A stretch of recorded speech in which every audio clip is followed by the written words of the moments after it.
रूस, Bharat, America, Germany में जब युवा लोग पब्लिक स्कूल जाते हैं तो वे अमीर बनना नहीं सीखते हैं, वे गरीब कैसे बने ये सीखते हैं। असली ज्ञान नहीं सिखाया जाता है। मैं आपको एक उदाहरण देता हूँ। आप पूंजीवाद में रहते हैं, लेकिन वे आपको नहीं सिखाते हैं कि आर्थिक रूप से स्वतंत्र कैसे बने, निवेश कैसे करें, उत्पादन कैसे करें। वे आपको उत्पादक बनना नहीं सिखाते हैं, वे आपको उपभोक्ता बनना सिखाते हैं। हम पूंजीवाद में रहते हैं, लेकिन वे आपको नहीं सिखाते हैं कि पैसा क्या है, पैसा कौन बनाता है। रिजर्व बैंक, मुद्रास्फीति कौन पैदा करता है।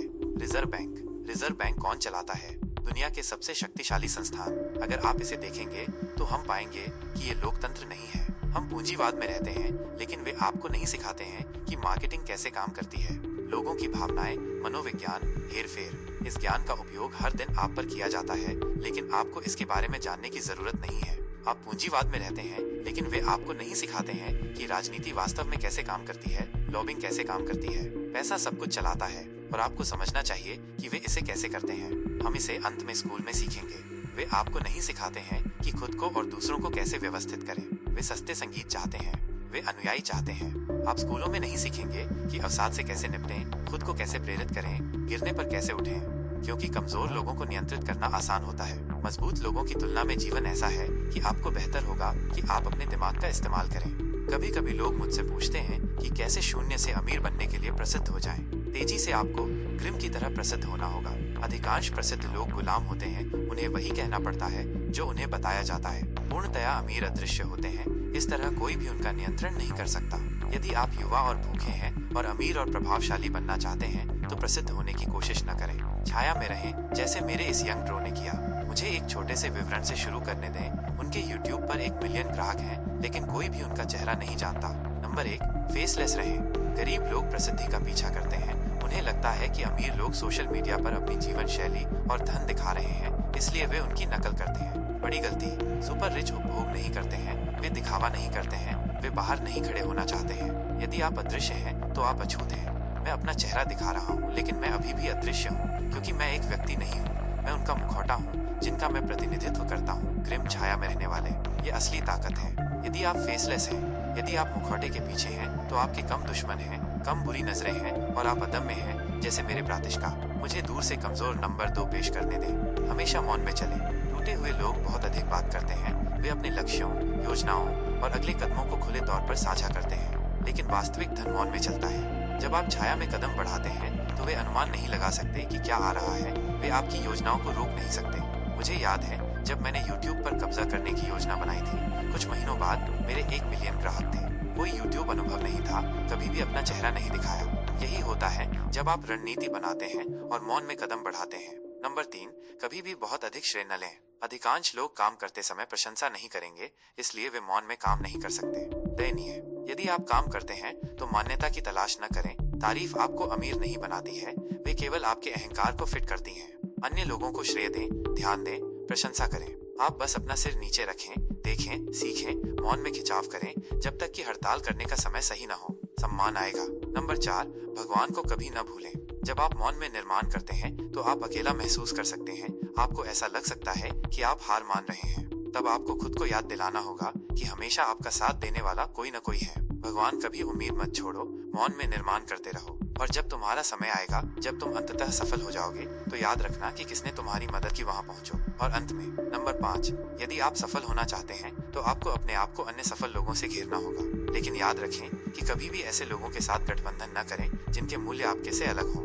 अल्पकालिक लाभ दीर्घकालिक नुकसान बन जाएंगे। सम्मान के लोगों को खोजें, वे जीवन भर के लिए साथी होंगे और इसलिए उनके बच्चे भी आपके बच्चों के लिए होंगे। सम्मान के बिना लोग कभी भी अच्छे साथी नहीं हो सकते हैं, इसलिए भगवान ने हमें दूर से कमजोर और ग्रिम के साथ लाया है, और ये गठबंधन केवल शुरुआत है।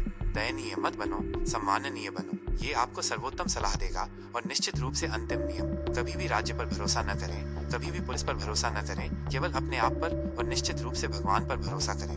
अगले 7 मिनट आपके जीवन के अगले 70 वर्ष बदल देंगे। आप सुनिए, ध्यान से सुनिए। आप कमजोर और लक्ष्यहीन हैं, क्योंकि लक्ष्यहीन होने से आप कमजोर हो जाते हैं। मैं दोहराता हूँ, आप कमजोर और लक्ष्यहीन हैं, क्योंकि लक्ष्यहीन होने से आप कमजोर हो जाते हैं। मैं आपको बताऊंगा कि जीवन में अपना लक्ष्य और रास्ता कैसे खोजें। अपने आर्कटाइप से जुड़कर अपना लक्ष्य खोजें।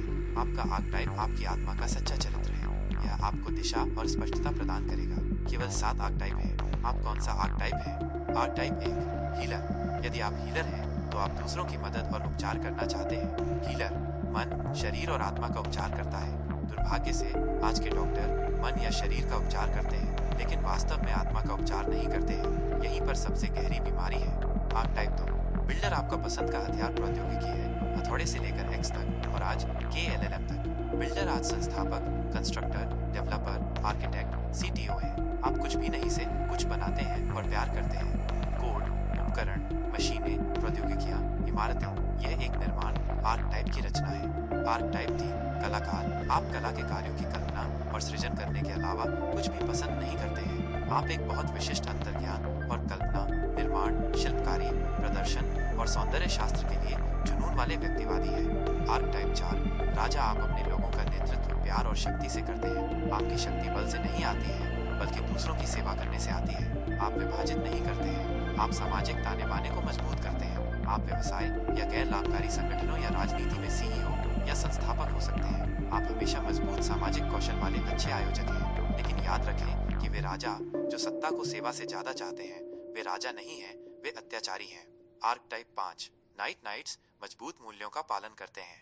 पारंपरिक रूप से नाइट्स ने ईश्वर और अपने स्वामी और न्याय के मार्ग की सेवा की।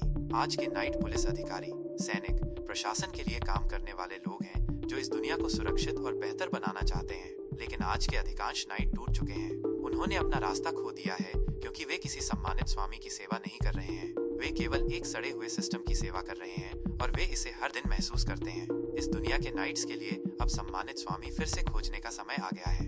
आर्कटाइप 6। विद्वान। विद्वान सत्य का साधक है। एक ऋषि, एक ऐसा आर्कटाइप जो नए ज्ञान की खोज करना और उसे सिखाना पसंद करता है। लेकिन सावधान रहें, आपका ज्ञान लोगों को मजबूत बनाना चाहिए, न कि विचलित करना। यदि आपका ज्ञान लोगों को एक दूसरे से, उनके उद्देश्य से और ईश्वर से नहीं जोड़ता है, तो विद्वान केवल व्यर्थ ही नहीं है, वह सुखी के लिए एक उपकरण है और उसे इस जीवन या अगले जीवन में कीमत चुकानी पड़ेगी। और अंतिम आर्कटाइप, आधुनिक दुनिया में सबसे शक्तिशाली आर्कटाइप 7। गोल्डस्मिथ। गोल्डस्मिथ को चमकदार धातु, संख्या, धन और व्यापार पसंद है। यदि आप एक गोल्डस्मिथ हैं, तो आप वस्तुओं और सेवाओं के आदान प्रदान को पसंद करते हैं। लेकिन सावधान रहें, ऐसा कुछ भी नहीं है जो आत्मा को धन, संख्या और भौतिकवाद से तेजी से दूषित कर सकता है। यह अरिमान का काला शक्ति है। आधुनिक दुनिया के गोल्डस्मिथ सबसे शक्तिशाली अत्याचारी बन गए हैं जिन्होंने कभी इस पृथ्वी को विकृत किया है। यदि आप एक गोल्डस्मिथ के आर्कटाइप हैं, तो आपको ईश्वर और सम्मान के साथ बहुत मजबूत संबंध बनाने की आवश्यकता है, अन्यथा राक्षस आपको ले लेंगे। आप कौन सा आर्कटाइप है भाई, मुझे बताओ। यदि आप जीवन में दिशा खोज रहे हैं, तो आपको पहले इसका पता लगाना होगा। अपने जीवन को देखें और इस सरल प्रश्न का उत्तर दें। जीवन में आपको सबसे अधिक क्या आनंद मिलता है? क्या आपको सबसे अधिक जीवन महसूस कराता है? वही आपका आर्कटाइप है। मैं आपको जल्द ही गहराई में जाने के चरण दूंगा। यदि आप ग्रिम का पालन नहीं कर रहे हैं, तो आप मुझे फिर से नहीं देखेंगे। यदि आप हैं, तो मैं आपको सलाम करता हूँ। आप सम्मान के मार्ग पर हैं। सम्मानित बने। हर किसी के लक्ष्य होते हैं, लेकिन कुछ लोग दूसरों की तुलना में कहीं अधिक हासिल करते हैं। इसका कारण यह है कि जो लोग औसत व्यक्ति की तुलना में अधिक दर से लक्ष्यों को पूरा करते हैं, वे लक्ष्य निर्धारण और लक्ष्य प्राप्ति की एक व्यवस्थित सिद्ध विधि का उपयोग करते हैं। उत्तर सरल है। आपको एक प्रभावी कार्य योजना की आवश्यकता है। कार्य योजना बनाने का पहला चरण ये तय करना है कि आप वास्तव में क्या चाहते हैं। स्पष्टता लक्ष्य निर्धारण का सबसे महत्वपूर्ण एकल गुण है और शायद सफलता का सबसे महत्वपूर्ण एकल गुण है। अधिक धन, बेहतर स्वास्थ्य और खुशी जैसे धुंधले लक्ष्यों के बजाय आप किसी विशिष्ट अवधि में कितना पैसा कमाना चाहते हैं या किस स्तर के स्वास्थ्य और फिटनेस या वजन की इच्छा रखते हैं, इसके बारे में विशिष्ट हो। आपको ऐसे लक्ष्य निर्धारित करने की आवश्यकता है जो बहुआयामी हो और आपके जीवन के हर पहलू के लिए हो, ताकि आप एक अच्छी तरह से तेल वाली लक्ष्य निर्धारण लक्ष्य प्राप्ति मशीन की तरह कार्य करें। आपके स्वास्थ्य, आपके करियर, आपके वित्त, आपके रिश्तों, आपके व्यक्तिगत और पेशेवर विकास और आपके समुदाय और आध्यात्मिक विकास के लिए अद्वितीय लक्ष्य है। यह आपको तुरंत लोगों से अलग श्रेणी में रखेगा, क्योंकि अधिकांश लोगों को पता ही नहीं है कि वे वास्तव में क्या चाहते हैं। अधिकांश लोग अनजाने में असफलता के डर से ग्रस्त हैं, जो उन्हें स्पष्ट विशिष्ट लक्ष्य निर्धारित करने से रोकता है। यदि आप स्पष्ट विशिष्ट लक्ष्य निर्धारित नहीं करते हैं, तो आप उन्हें प्राप्त करने में विफल नहीं हो सकते, क्योंकि वे इतने अस्पष्ट हैं। यह विफलता का एक प्रमुख कारण है। अगला, अपने लक्ष्य या लक्ष्य को कागज के एक टुकड़े पर लिखें। केवल 3% वयस्कों के लिखित लक्ष्य होते हैं और बाकी सभी उन्हें लिखने की योजना बनाते हैं। किसी दिन सफलता एक कागज के टुकड़े, एक कलम और आपके कुछ मिनटों के समय से शुरू होती है। आप 30 सेकंड से भी कम समय में 3 लक्ष्य विधि से शुरुआत कर सकते हैं। जीवन में अपने 3 सबसे महत्वपूर्ण लक्ष्य तुरंत लिखें। जो भी 3 लक्ष्य आपने लिखे हैं, वो शायद जीवन आप वास्तव में क्या चाहते हैं इसका एक सटीक चित्र है। जब आप वास्तव में एक लक्ष्य लिखते हैं तो ये ऐसा होता है जैसे आप इसे अपने अवचेतन मन में प्रोग्राम कर रहे हैं और मानसिक शक्तियों की एक पूरी श्रृंखला को सक्रिय कर रहे हैं जो आपको कभी भी कल्पना करने की तुलना में बहुत अधिक हासिल करने में सक्षम बनाएगा। आप लक्ष्य प्राप्त करने की अपेक्षा करना शुरू करते हैं और आप अपने जीवन में ऐसे लोगों और परिस्थितियों को आकर्षित करना शुरू करते हैं जो आपके लक्ष्य की प्राप्ति के अनुरूप है। तीसरा चरण एक समय सीमा निर्धारित करना है। यदि ये एक बड़ा लक्ष्य है तो उप समय सीमाओं की एक श्रृंखला निर्धारित करें। और क्या होगा यदि आप अपनी समय सीमा तक अपने लक्ष्य को प्राप्त नहीं करते हैं तो दूसरी समय सीमा निर्धारित करें। याद रखें कि समय सीमा केवल एक अनुमान है कि आप इसे कब प्राप्त करेंगे। आप लक्ष्य को काफी पहले प्राप्त कर सकते हैं या इसमें आपकी अपेक्षा बहुत अधिक समय लग सकता है, लेकिन आपके पास एक लक्ष्य समय होना चाहिए इससे पहले कि आप एक मृत शेर को सेट करें। यह आपके अवचेतन मन पर एक बाध्यकारी प्रणाली के रूप में कार्य करता है। अनुसूची पर अपने लक्ष्य को प्राप्त करने की दिशा में और आप वित्तीय स्वतंत्रता प्राप्त करना चाहते हैं, आप 10 या 20 साल का लक्ष्य निर्धारित कर सकते हैं और फिर इसे साल दर साल तोड़ सकते हैं ताकि आप जान सकें कि आपको प्रत्येक वर्ष कितना बचत और निवेश करना है। कोई अनुचित लक्ष्य नहीं है, केवल अनुचित समय सीमाएं हैं। कार्य योजना बनाने का अगला चरण उन सभी चीजों की एक सूची बनाना है जिनके बारे में आप संभवतः सोच सकते हैं कि आपको अपने लक्ष्य को प्राप्त करने के लिए करना होगा। लिखित लक्ष्य होने के बाद एक चीज जो लोगों को रोकती है वो ये है कि वे उन सभी छोटी चीजों की सूची बनाने के लिए समय नहीं लेते हैं जो उन्हें वहां तक पहुंचने के लिए करनी होगी। उन बाधाओं की पहचान करें जिन्हें आपको दूर करना होगा। उस ज्ञान, सूचना और कौशल की पहचान करें जिनकी आपको आवश्यकता होगी और फिर उन लोगों की पहचान करें जिनकी सहायता और सहयोग की आपको अपने लक्ष्य को प्राप्त करने के लिए आवश्यकता होगी।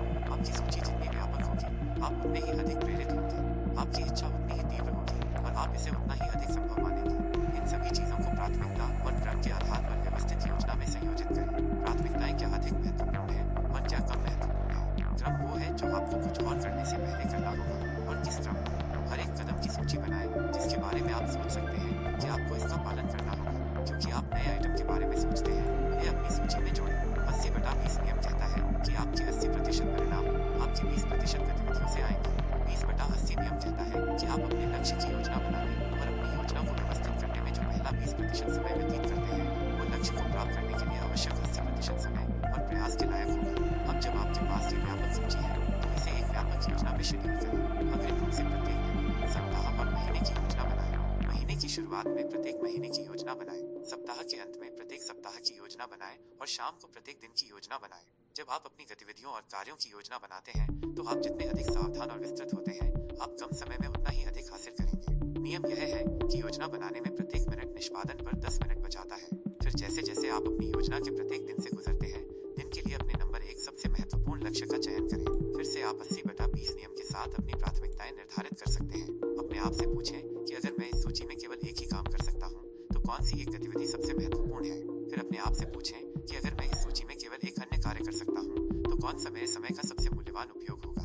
अब इसके आगे नंबर 2 लिखें। अब इस प्रश्न को तब तक पूछते रहें जब तक आपके पास अपने कार्यों के शीर्ष 20% अनुक्रम और प्राथमिकता के अनुसार व्यवस्थित न हो जाए। और अब आपके पास एक कार्य योजना है।